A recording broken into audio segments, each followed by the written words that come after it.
ഒരു അഭിനേതാവിൽ അനവധി അഭിനേതാക്കൾ. ശ്രീ മമ്മൂട്ടി പത്മഭൂഷൺ ജേതാവ് 2026. സിനിമയെ സ്വപ്നം കണ്ടിരുന്ന നാട്ടിൻപുറത്തുകാരനായ ഒരു ബാലൻ. വർഷങ്ങൾക്കപ്പുറം കഠിനാധ്വാനം അവനെ സിനിമയുടെ അവിഭാജ്യ ഘടകമാക്കി മാറ്റി. എന്റെ പിതാവ് എന്നെ ഒരു ഡോക്ടറാക്കാൻ ആഗ്രഹിച്ചിരുന്നു. പക്ഷേ ഞാൻ ആദ്യം ഒരു അഭിഭാഷകനായി, പിന്നീട് അഭിനേതാവായി മാറി.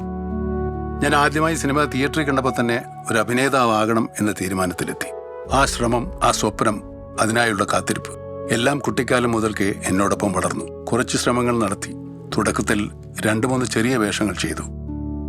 ഞാൻ അഭിഭാഷകനായി വിവാഹം ചെയ്തു. അതിനുശേഷമാണ് വലിയൊരു വേഷം ചെയ്യാനുള്ള അവസരം വന്നത്.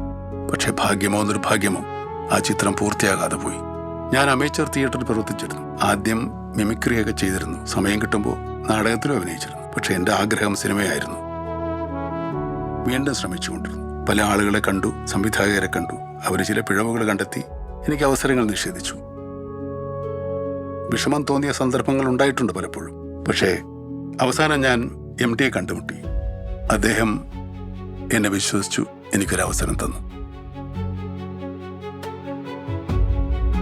തുടക്കം നിരന്തര പരിശ്രമങ്ങൾ. സിനിമ എന്ന മാധ്യമത്തെ പഠിച്ചു, അതിൻ്റെ സാങ്കേതികതകൾ പഠിച്ചു. സാധാരണ ഒരു അഭിനേതാവായി മാറാൻ ഏറെ സമയമെടുത്തു.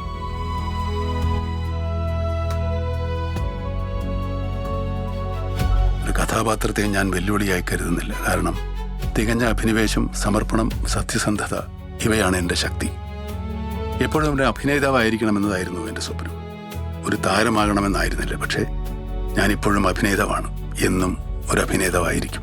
ഞാൻ സിനിമയിലേക്ക് വരുന്നതിന് മുമ്പ് വിവാഹിതനായി. എനിക്ക് 2 മക്കളുണ്ട്. ഒരു മകനും ഒരു മകളും. മകൻ ഒരു അഭിനേതാവാണ്. മകൾ ഒരു ചിത്രകാരിയും.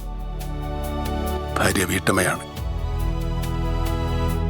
എൻ്റെ കുടുംബം എല്ലായ്പ്പോഴും എന്നെ പിന്തുണച്ചു, പ്രോത്സാഹിപ്പിച്ചു. പുതുതായി സിനിമയിലേക്ക് വരുന്ന പുതുമുഖ സംവിധായകരെ ഞാൻ എപ്പോഴും പ്രോത്സാഹിപ്പിക്കാറുണ്ട്. പുതിയ തലമുറയ്ക്ക് എന്നെ വ്യത്യസ്തമായ രീതിയിൽ ഉപയോഗിക്കാനാവും. അതൊന്നും നഷ്ടപ്പെടുത്താൻ ഞാൻ ആഗ്രഹിക്കുന്നില്ല. ശ്രീ മമ്മൂട്ടി പത്മഭൂഷൺ ജേതാവ് 2026. കോടി കോടി നമസ്കാരം.